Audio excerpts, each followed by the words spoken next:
Well, first of all, I want to thank you all for coming here. You're in a great class. I wish I had done leadership Prince George's when I had the opportunity, but Marva Joe wouldn't let me in the class. They rejected me, but I got an honorary without actually having to do any of the work, which is almost great. No, because I really want to say, and I said this to a class that I did do. I did leadership Maryland, and what I learned there is the same thing you're learning here, and that is to understand the county as a whole better. I wish I had done that before I became county executive. Because one of the things that you're faced with, and Glenda, tongue-in-cheek talked about, her work with the Curry administration, and Barry's going to talk to you about the work that he's done with both the Curry administration and this administration. But what I will tell you is I needed them. Because when I became county executive, I really had not traveled around the county extensively, other than campaigning. And it's a lot different when you're governing than campaigning. During the campaign, you're in there for a short period of time. You say, these are the things I want to do. This is what's going to happen when I become county executive. But you don't have an understanding of how government works and how it affects each part of it and the decisions that are going to be made. Had I did the program that you're doing now, I would have had time to spend in each part of the county and understand the various issues and what we actually could do and should be working on. But I got lucky because people feel sorry for me. You think about how I came in. It was a really bad situation. I went and said, help me. Please, Ms. Wilson, come in for 2 months and help me out.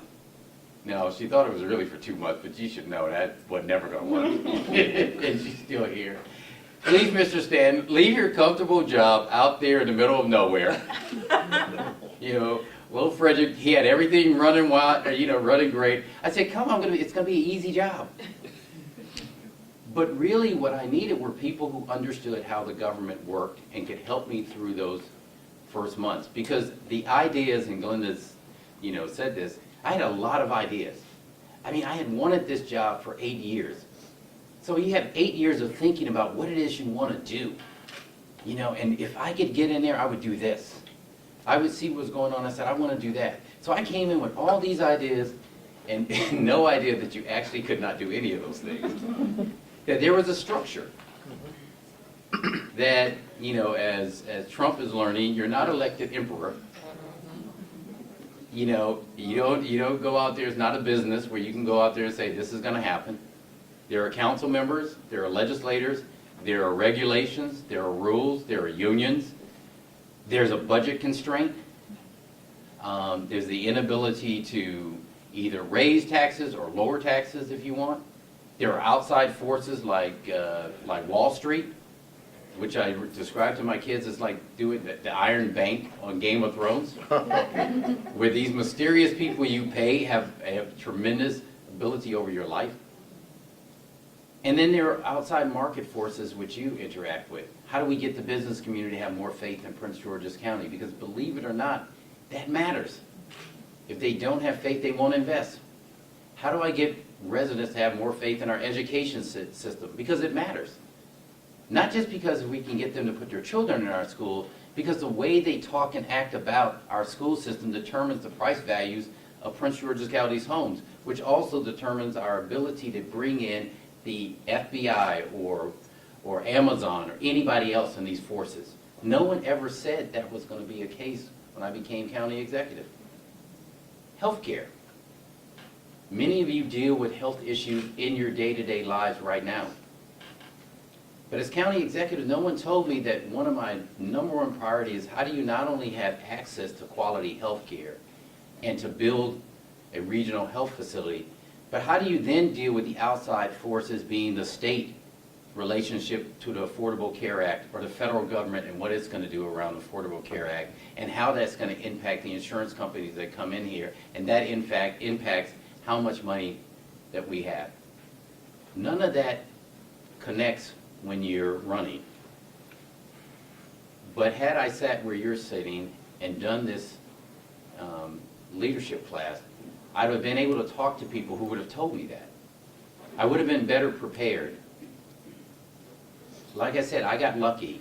I had people who had been through a government for 8 years and understood it and could say, you really can't just go tell the guy in North Korea you're going to shoot a bomb over there.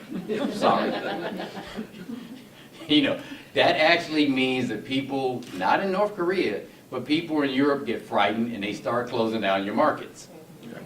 You can't tell China we're going to, you know, we mad because we're going to raise the prices on you. No, because that means they start calling back the loans they have on you.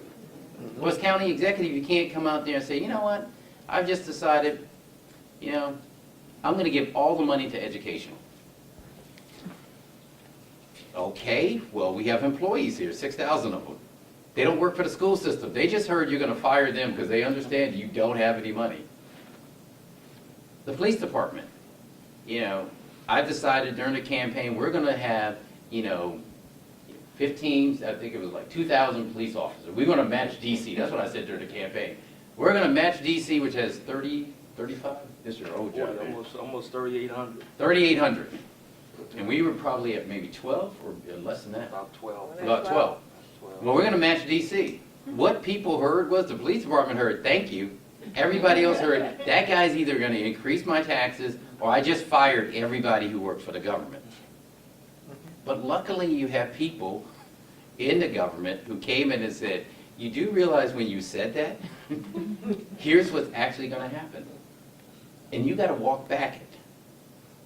You know, Grace, you learn to do the two-step backwards. Very. But I'll close with this. Because we were smart enough, and I was smart enough to know what I didn't know, which was everything, I brought in people who had skills at running the government, and I allowed them to do their job. And because I did that, you think about where we were 7 years ago. When I walked around the region or went around the region and talked about investing in Prince George's County, people literally laughed. I mean, not even just making this up, they literally laughed. Harris Teeter said, we will never come to Prince George's County, in Vegas, in front of people. I was offended. I was like, oh, you know. And they were like, no, you can't tell them that either. You got to say, thank you very much for insulting me in front of everybody else.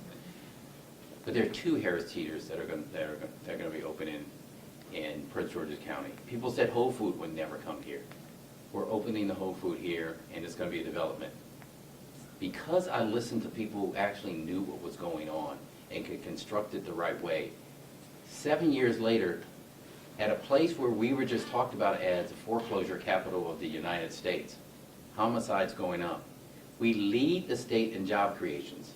And this is one of my favorite things I tell people. I told them in Anne Arundel County, which, as I think about it, as I travel around the state, maybe I shouldn't have said this in Anne Arundel County, but I said, you know what, we lead the state, and we lead it, you know, bigly. We're 40% higher in job growth in Prince George's County than our closest competitor, which is Anne Arundel County. Then I thought about it, I said, well, I can do the same in Anne Arundel County. You know, smart of me. So we lead the state in job creation for the 3rd quarter in a row.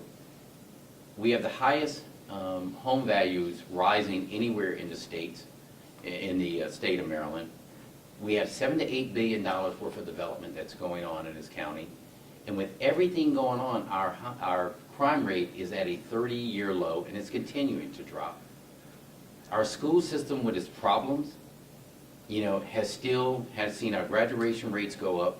Our middle school promotion rates go up, which is an important indicator of whether children will drop out of school in the 9th grade. Yeah, that has gone up, and more importantly, more parents are putting their kids in our schools. People don't write about that, but for the 4th year in a row, more people put their kids into our public schools than ever before. And we went from having 1 nationally recognized high school to 3. Roosevelt, Oxon Hill, and Bowie High School. And with great. And all of that, I would say, is what you're learning in the leadership class, and that is how do you take those lessons from here and use them in ways in the future. And I really will close with this. I never knew when I was sitting in a leadership class that, you know, I thought it would look good on my resume, I'll be honest with you. That's what Pete Rollins told me. He said, yeah, you do this, it'll look good, you might learn something. He actually said you'll learn something. I was like, I don't know. But it'll look good if I run for something in the future. That I was in a leadership class, so that says I must know something about leadership. But it wasn't until I got into this job that I understood that everything, the people I met, the people I talked to, the people who sat beside me in the class, and the relationships that I built there would actually help me when I became county executive, and would help me understand how to go and get good advice and good collaboration. And that's what you're learning, and I'm glad you're doing it, and wish I had sat in your class.